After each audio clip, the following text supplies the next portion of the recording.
많은 분들이 궁금해하는 제 복권 스토리. 나는 몰랐어요, 진짜. 저 좀 알려주세요. 아니, 최 변호사가 알고 싱가포르를 있었어. 왜 가신 거예요? 포기하고 간 거예요. 한 달 전부터 예정돼 있어서 할 수 없이 가신 거예요. 뭐. 아니, 나는 그 가족 일정을 잡아놨는데 들리는 소문에 하게 되면 1월 말이나 2월 초쯤에 한다. 아, 그렇게 들으셨어요? 예, 기자들도 그렇게 얘기를 했고, 그래서 안 되는 줄 알았어요, 아예. 근데 이제 청와대 관계자가 한 번 연락 왔는데 그때도 애매모호하게 얘기를 하더라고. 반대하는 사람이 많이 없어졌네요, 그러더라고요. 그래서 반대하면 가면 안 두지. 그러니까 반대하는 사람이 없어져서 분위기는 좋아졌는데 그걸 더 이상 얘기를 안 하더라고. 그러니까 아무런 정보도 없었어요. 그 댓글 달 때가 싱가포르였어요? 예.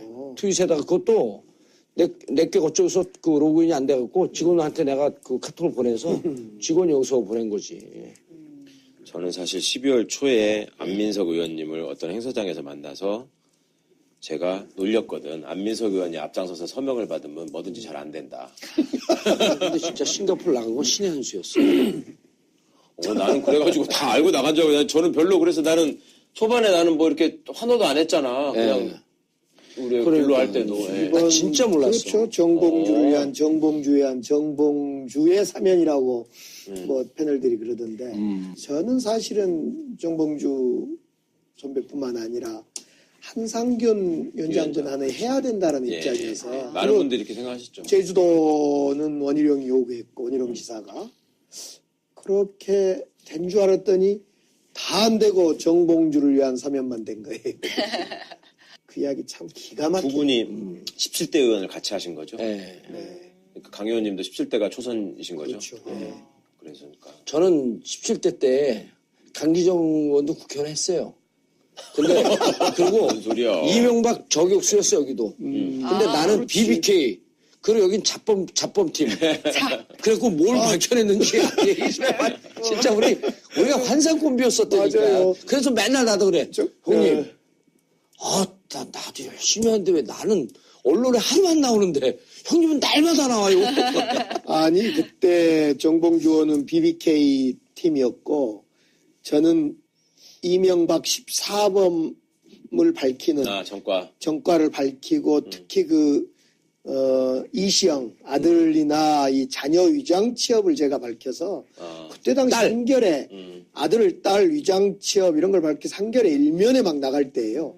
사실은 BBK는 어차피 그때 당시 안 밝혀졌을 거니까 그걸 죽이고 내가 했던 잡범팀이 앞장섰으면 MB는 나가야 됐네. 아웃되고.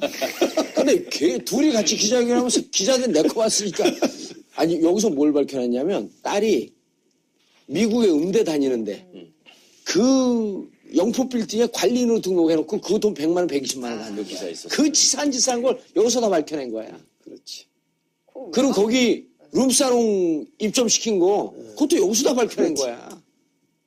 두 가지 용도가 있지. 빌딩 관리 회사에 거기다 올려놓고 돈을 준 걸로 하면은 세금을 아끼거든. 비용으로 경비를 털 수 있고 또 120만 원 슈킹하는 거고. 돈 빼먹는 거고. 그 두 가지 용도. 120만 원 슈킹하려고. 아니 그래서 이제 이런 거예요. 재보궐선거 안 나간다.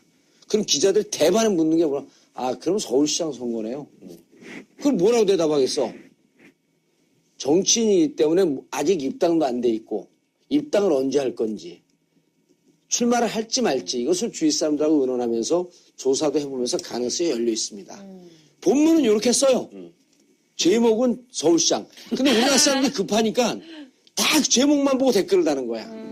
왜 정봉주는 꼭 서울시장만 생각을 할까? 경기도지사 이런 거는 왜? 지역이 서울이었었기 때문에. 그게 말이 서울이지. 전에도 얘기했지만 논밭 있는 촌이지 그게 뭔 서울이에요. 촌 출신이. 그래도 서울 아니야. 서울. 고등학교도 경기도에서 졸업했어. 고등학교도. 저기 남양주 쪽 그쪽. 그렇지. 기자들이 이렇게 갖고 거기 얘기를 2번, 3번만 물고 들어가면 서울시장에 생각이 있구만. 그래서 알겠습니다. 뚝 끊어. 그걸 써버리는 거야 그냥. 그렇죠. 기자들이야 그렇게 해서 낚으면 이제 되는 거니까. 아예 광주시장 경선에 나가서 강기정 의원과 붙겠다고 선언을 해. 시장 경선을 했다가 마지막 순간에 포기해. 강기정을 지지하고. 광주 가서? 근데 선언하고 보니까 경기도 광주였어. 그래서 우리 여기 이제 애청자분들이 분명한 거는, 여론조사하는 분들과 이제 정치 기획하는 사람들이 잘 알잖아요. 그분들이, 예비조사는 좀 해보는데, 본인들은 긍정적으로 봐요. 그러니까 1월 15일이나 1월 말쯤 해갖고 쭉 상황을 예비조사하고 상황을 보면서 그 정치적인 상황을 보면서 이 얘기는 합디다. 일단 그 지방선거에 나간다라고 하는 가능성이 기사 나가다 보니 당에서는 좋아한대요. 왜냐하면 이게 잘못하다가 서울, 경기, 인천 다 이기거든. 우리가 지금 조사하면. 근데 밋밋하게 갔다가 어느 순간에 이렇게 꼬부라지는 순간인데 이럴 때 대책이 못 되는 거예요. 그래서 무조건 선거는 흥행을 해야 되는데 그렇죠. 그런 흥행 카드로 변수로 들어온 것은 의미가 있다. 그럼 내가 거기 뛸 거냐 말 거냐라고 하는 거는 조사를 해봐야 될 거 아니에요. 여기는 계속 정치를 하고 있었고 나는 지금 자그마치 10년 만에 복귀를 하는 거거든. 그럼 바로 그렇게 복귀가 되겠어요? 강 의원님? 안 되죠. 저도 계속 정치한 게 아니라 한 2년은 잘 놀았어요. 저도. 작년에 김종인 그 비대위원장이 저 그냥 잘라버리고 그렇죠. 2년 논거를 10년 논 사람. 그거는 형님이 감옥은 안 자발적으로 갔고. 노신 거고 여기는 안 놀고 싶어도 투표권도 없었다니까요. 그러니까. 근데 그날 싱가포르에서 연락을 받는데 우리 집사람이 통곡을 하면서 울더라. 좋아서. 이제 이게 한이 여러 복받치는 가지로. 거지. 그리고 그 말을 한 10번을 더 하더라고. 그렇게 좋아하는 정치하라고. 그러면서 그때 얘기를 하는 거예요. 근데 내가 그게 다 준비해 놓을 테니까 정치하라고. 이상하다. 우리 집사람도 그랬거든요. 저한테 그거 발표 나자마자 문자를 보내가지고 너무 잘 됐다고 통화를 했는데 내 집사람한테 얘기 안 했거든요. 될 것 같다는 얘기를. 정말로 부정 탈까봐. 근데 왜 자기한테 얘기를 안 해줬냐는 거예요. 당신이 뭐 그 관심 있냐 그랬더니 아니 언니랑 그때 뵀을 때 그 얼마나 좋아하는 거고 꿈꾸고 있는지를 알았는데 당연히 이런 상황이 되면 제일 우선적으로 생각을 해야 되는 게 봉도사 어떻게 되느냐 하는 거 아니냐. 그래서 나는 그 마음이 고맙더라고. 나한테 얘기를 안 하고 이 사람이 이렇게 생각하고 있었구나라는 게 그렇게 생각하는 분들이 정말 많았더라고요. 저는 이번에 저한테도 막 이렇게 여러 사람들이 물어보고 이러는 과정에서 나는 봉도사가 감옥 갔다 온 뒤에 그 선배님 잘 아시겠지만 일종의 그 봉도사에 대한 사람들의 연민이 있었잖아요. 미안함이 우리 대신 감옥에 갔다 이런 게 있어서 이제 그게 저는 어느 정도 이제 세월이 지나 소진됐다고 생각했거든. 똑같이 생각했어요. 본인이 또 유쾌하게 또 활동을 많이 하고 있었기 때문에 사람들이 점점 이제 그런 거를 잊어버리고 방송인 정봉주로 받아들이는 거 아닌가라는 걱정도 내가 일부 하면서도 그래도 세월이 갔으니까 잊혀지 면도 있겠지 생각을 했는데 이번에 보니까 아니었더라. 다 기억하고 있었고 진짜 좋아하시고 그래서 이제 그 수요일 날 나가는 이제 JTBC를 끝으로 이제 언론 접촉은 안 하려고 그래. 우리 여기 전국. 아니 근데 접촉 좀 해서 확실하게 알려줘. 나 죽겠어. 내가 전화 왔느라고. 아니, 근데 왜 나를 괴롭혀. 아니, 자기가 안 하니까 물어보잖아. 아니 근데 분명한 게 뭐로 해야 될지 지금 모르잖아. 아니, 알겠었는데? 그러니까. 알겠어. 아니 그러니까 나도 모른다고 자꾸 얘기를 하는데 당에 기여되는 방향으로 하겠습니다. 그러면 거기서 끝나면 당에 당원도 기여도 아니에요. 당원이 아니야? 정식으로 입당을 그럼. 해야 되는데 어떤 당에 또 추미애 대표를 계속 공격해갖고 입당을 받아줄지도 내가 보기에도 그런 지금 자기들이 입당하는 그러니까 거야. 갈 길이 멀어 앞으로. 복당이 안 됐네. 네, 그렇죠. 당연히 당원 자격이 자격이 없어요. 없는 당인이 거죠. 아니야. 무소속이야. 그러니까. 그냥 정상적인 이제 서울 시민이 된 거야. 그래서 생각이 많다고. 그 생각이 많다 그러면 재보궐선거 안 나가면 기자들 그럼 서울시장 그러고 그냥 써버리는 거야. 그럼 그 뭐 가능성이 있으면 그것도 가능성을 열어놓고 생각해야죠. 이 얘기도 하지 말아야 될 것 같아. 그럼요. 근데 이렇다고 해도 이제 서울시장 완전 부인하진 않아. 또 이렇게 나온다. 근데 이거 진짜 깝깝해. 선거가 아니라 복당부터 해야 되겠고. 그렇지. 그럼요. 복당인데 이제 추미애 대표한테 갖고 그동안 죄송했습니다. 뭐 대표가 싫다 그러면 복당 못 하는 거예요? 아니지. 그건 아니잖아. 이제 아니, 복당 심사를 해요. 야 심사야 당연히 하지만 아니지. 정권이 있는 나는 건 출당이나 아니잖아요. 탈당이 아니니까 복당이 아니지. 그래도 복당이죠. 그래? 예. 예전에 당적이 기록이 있었다가. 있으니까 복당을 하면 그 선출직 의원급들은 다 심사를 열어서 오. 아마 복당되기 쉽지 않겠는데? 견제자가 생겼어 벌써. 그러니까. 내가 우리 추미애 대표가 안 해줄 것 같은데. 야, 근데 봉도사 복권됐다고 또 생색내는 사람들도 여러 눈에 보이는데 참 보기 안 좋더라. 자기가 언제 그렇게 열심히 했다고 내가 정말 아니 근데 참 정말 근데 여러 사람들이 마음을 모은 건 분명히 있어 여러 가지 이유로. 아니 난 그 발표하는데 그 대목이 의원들 125명이 서명한 것도 작은 요인이 되었다라고 하는 게 난 제일 고맙더라고. 청와대에서 그 공식적으로 밝힌 거 아니에요, 그 내용은. 네. 대통령께서는 솔직히 정봉주의 복권을 생각하고 계셨죠. 진짜 그분은 계셨던 것 언제냐가 같아요. 문제였고 계속 마음에 있었고 그것 때문에 사람들이 어찌 보면 그 내부의 논란 과정에서도 지치지 않고 계속 주장할 수 있었죠. 맞아요. 그거는 인정해야 그건 됩니다. 그건 저는 분명하고. 그거는 확실히 알았고 예, 이미 2012년도에 그래서 너무 안타깝다라고 하는 얘기를 공식적으로 밝혔고 그럼. 그리고 그래서 저는 개인적으로 막 얘기를 하지 않았어요. 대통령한테 부담될 것 같아갖고. 그리고 내가 오늘 자랑스럽게 인터뷰한 건 그거래. 유시민 얘기 예를 들고 김어준 얘기를 들면서 유시민은 어용지신이 되겠다. 그 김어준은 대통령이 잘못한다고 하더라도 나는 관대하겠다. 그 나한테 묻길래 난 이렇게 대답을 했어요. 대통령 문재인 정부와 나는 한 몸이다. 객체화시켜서 보고 싶지 않다. 문재인 정부가 실패하면 내 정치 인생도 실패하는 거고 성공하면 성공하는 거기 때문에 성공하기 위해서 나는 온몸을 다 바칠 거다. 본인을 너무 과대포장하는 거 아니야? 그래서 이미 이상해. 이상한 비타민이 있습니다. 가격이 비싼 것도 아닌데, 원료가 나쁜 것도 아닌데, 그렇다고 비타민 함량이 부족한 것도 아닌데, 하나를 사면 하나를 기부하는 참으로 이상한 비타민이 있습니다. 좋은 제품, 착한 가격, 거기에 기부까지. 인터넷 검색창에 비타민 엔젤스를 쳐보세요. 문재인 대통령님 감사합니다 이 멘트가 진정성이 느껴졌어요 사실은. 그냥 그렇죠. 네. 보통은 그 사면해주는 이 특별 사면이잖아요. 그냥 일반 사면이야 법무부 장관이 하는 거지만 이건 대통령이 콕 집어서 그 누구 방송에서 그 디스하려고 발언한 사람의 말을 빌려보면 핀셋을 콕 집어서 사면한 거니까 감사합니다. 이건 참 잘했던 것 같아요. 그러니까 이제 근본적인 이유는 사실은 이제 촛불 시민들이 승리를 얻어냈기 때문에 그리고 이번 국면에서 이제 이명박이의 비리나 잘못은 계속 속속들이 밝혀지고 있는데 맞아. 그거를 제일 앞장서서 시민들한테 알려줬던 정봉주는 왜 그러면 감옥을 갔어야 되는 거냐라는 질문들을 계속 하셨었거든요. 시민들이 그동안에. 저는 안철수 대표한테 고마워요. 또 거기가 또 거기서 한번 태클을 걸어주니까 키워져가지고 땡큐. 나도 그 얘기 하려고 그랬어요. 근데 아무튼 절묘했던 것이 정봉주는 나오고 다스는 수사가 예. 들어가고 이게 절묘했던 거예요. 그렇죠. 네. 이걸 뭐 짜고 해도 이렇게 하늘의 뜻이에요 정말. 알겠습니다. 이제 강주시장 출마 선언을 하고 계속 뛰고 있죠.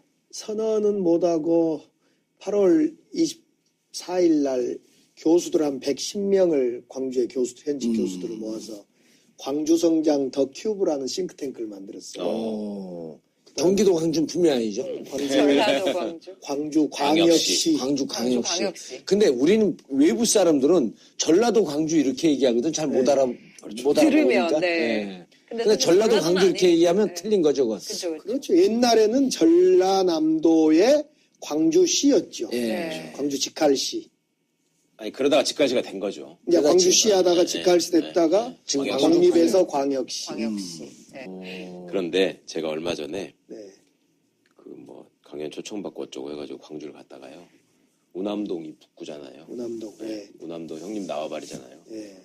그 강기정 의원이 정말 발로 뛰어서 정말 그 땀과 눈물이 배인 거기가 동네거든. 갔는데요. 전라도 지역에 가면 속옷 전문점들이 많아요.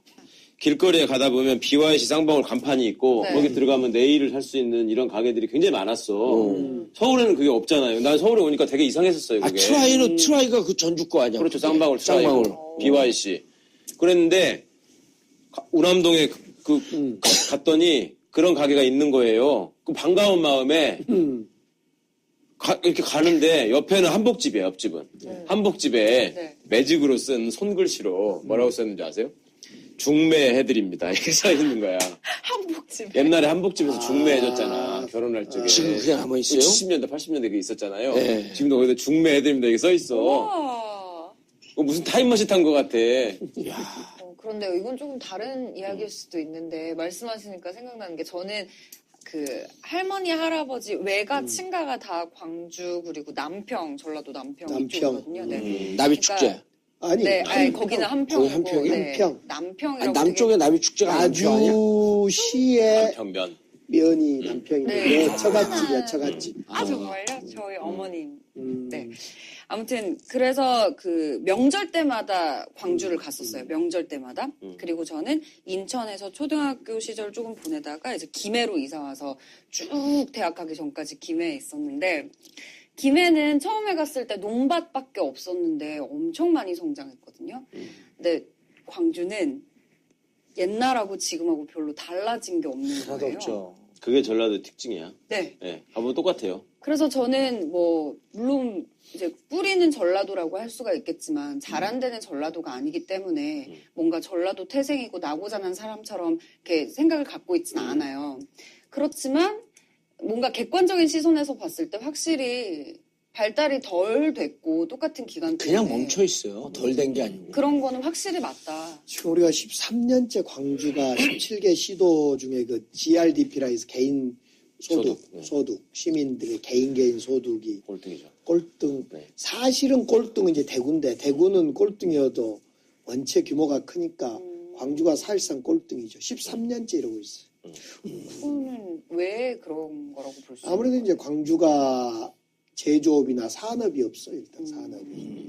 이제 그러다 보니까 이제 수입 구조가 발생하는. 그래서 지금 광주가 문재인 정부 들어서 놀라운 기회를 얻었으니 이 기회를 살려야 된다. 광주가 제일 큰 공장이 기아. 그거 기아자동차, 아시아자동차 그거예요? 기아자동차가 한 금호 타이어는 없나요?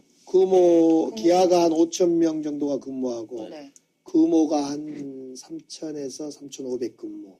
여기가 최대치예요. 그런 건 없는 거죠. 없죠. 네. 이제 삼성전자가 좀 있었는데 네.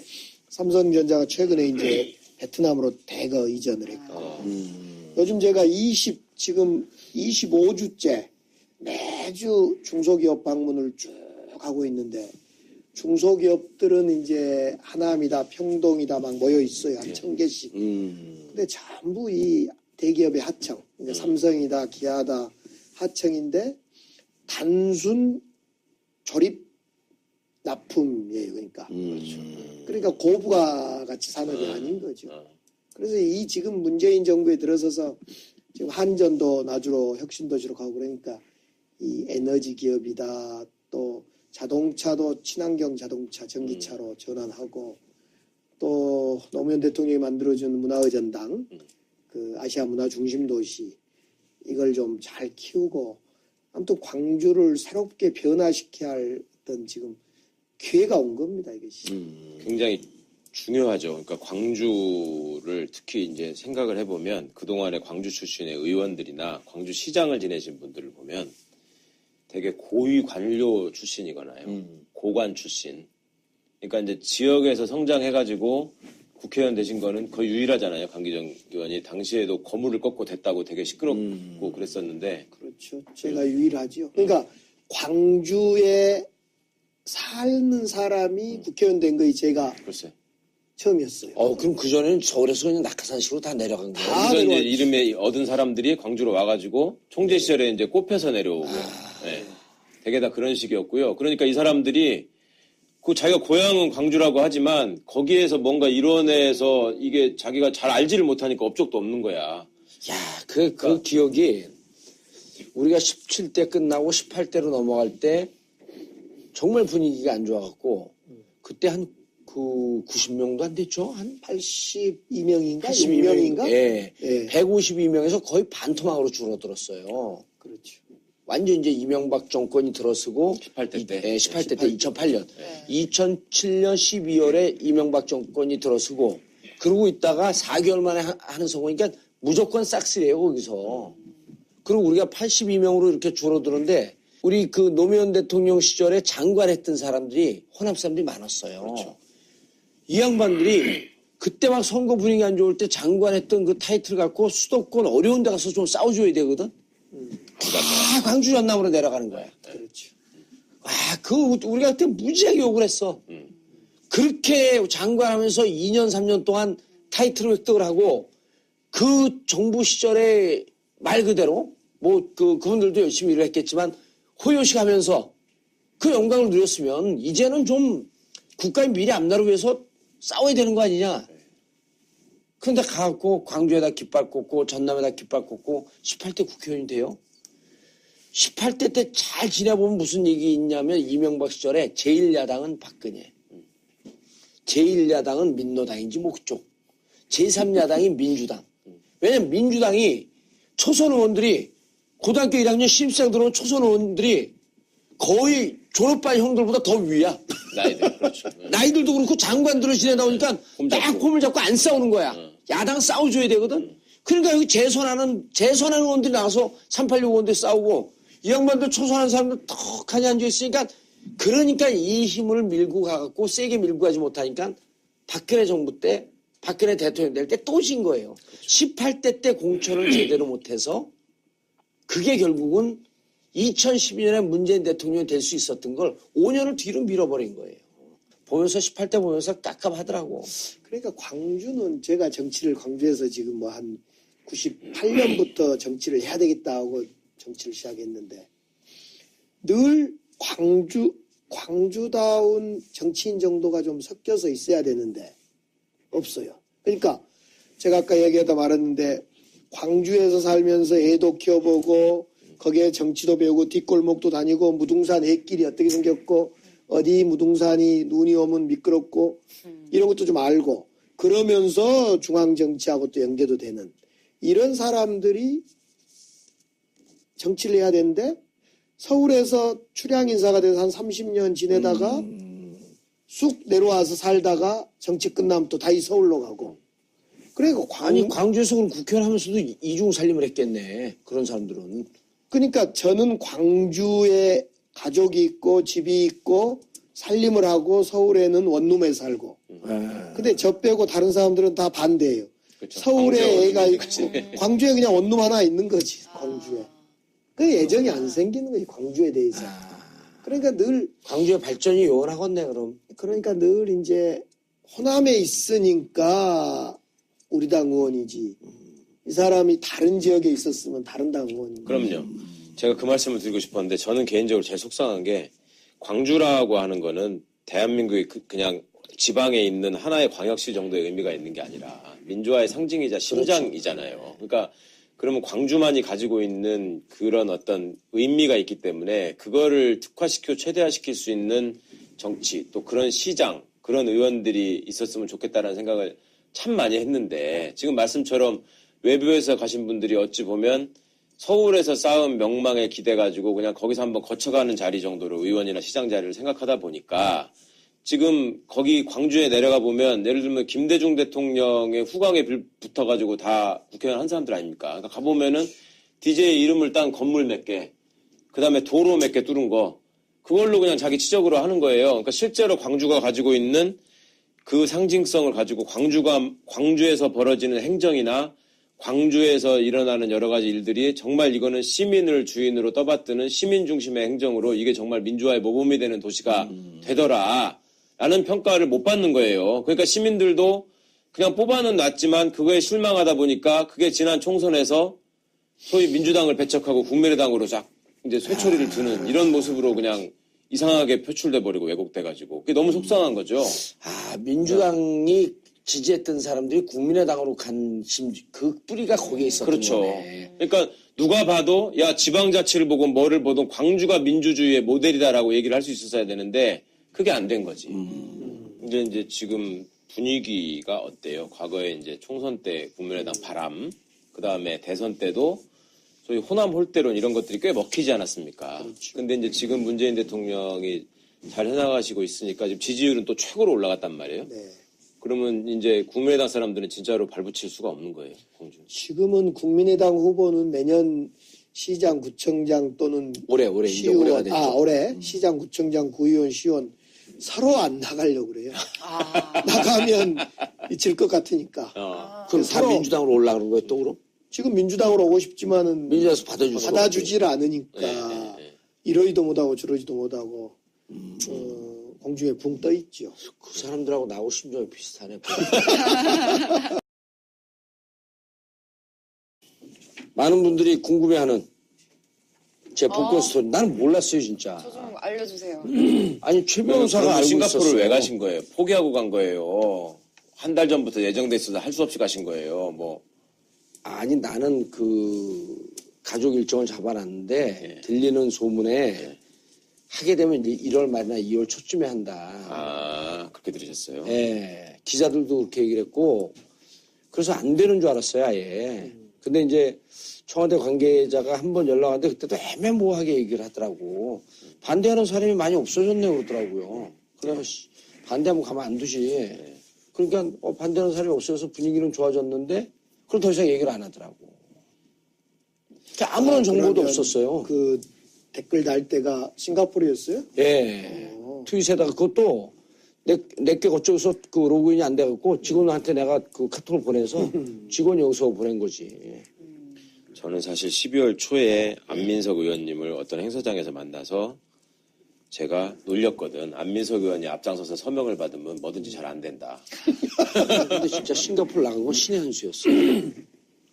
나는 그래가지고 다 알고 나간 줄 알고 저는 별로 그래서 나는 초반에 나는 뭐 이렇게 환호도 안 했잖아. 그냥 우리 별로 할 때도. 예. 나 진짜 몰랐어. 그렇죠. 정봉주를 위한 정봉주의 사면이라고 뭐 패널들이 그러던데 저는 사실은 정봉주 선배뿐만 아니라 한상균 위원장도 나는 해야 된다는 예. 입장이어서 많은 그리고 분들이 이렇게 생각하시죠. 제주도는 원희룡이 요구했고 원희룡 지사가 그렇게 된 줄 알았더니 다 안 되고 정봉주를 위한 사면만 된 거예요. 그 이야기 참 기가 일종의 그 봉도사에 대한 사람들의 연민이 있었잖아요.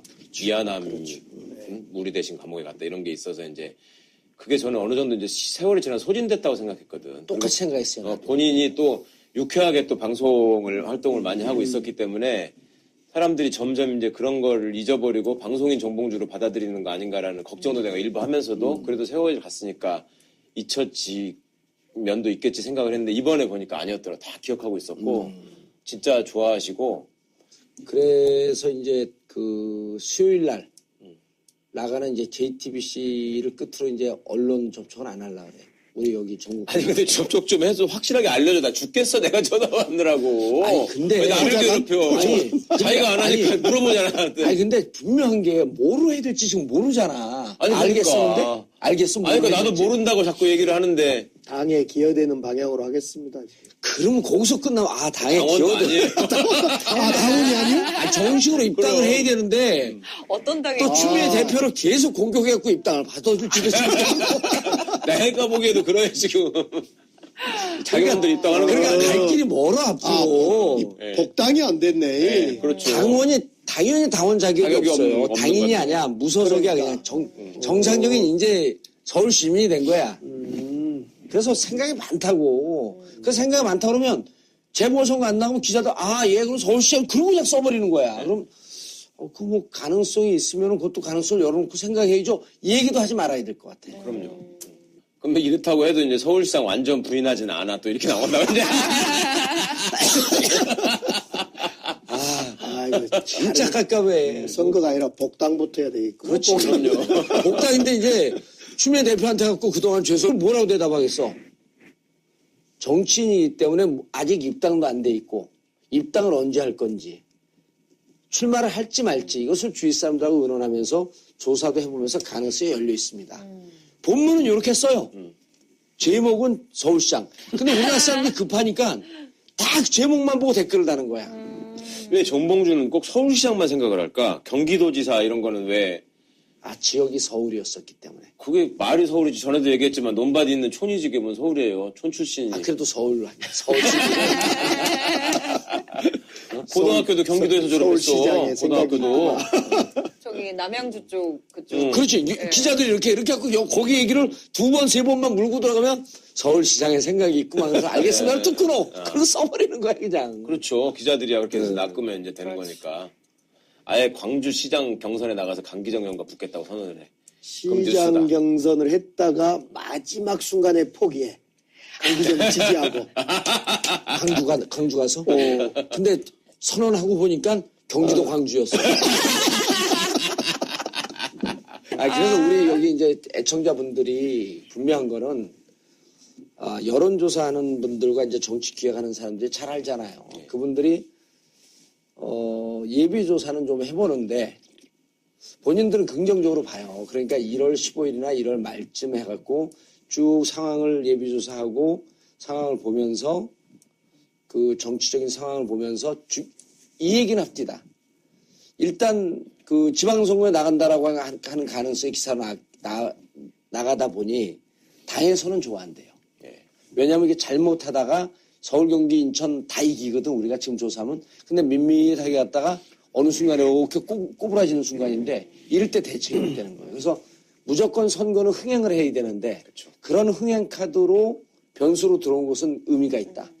그럼 내가 거기 뛸 거냐 말 거냐라고 하는 거는 조사를 해봐야 될 거 아니에요. 여기는 계속 정치를 하고 있었고 나는 지금 자그마치 10년 만에 복귀를 하는 거거든.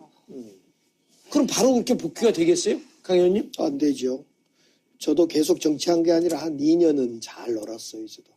작년에 김종인 그 비대위원장이 저 그냥 잘라버리고 그렇죠. 2년 논 거를 10년 논 사람.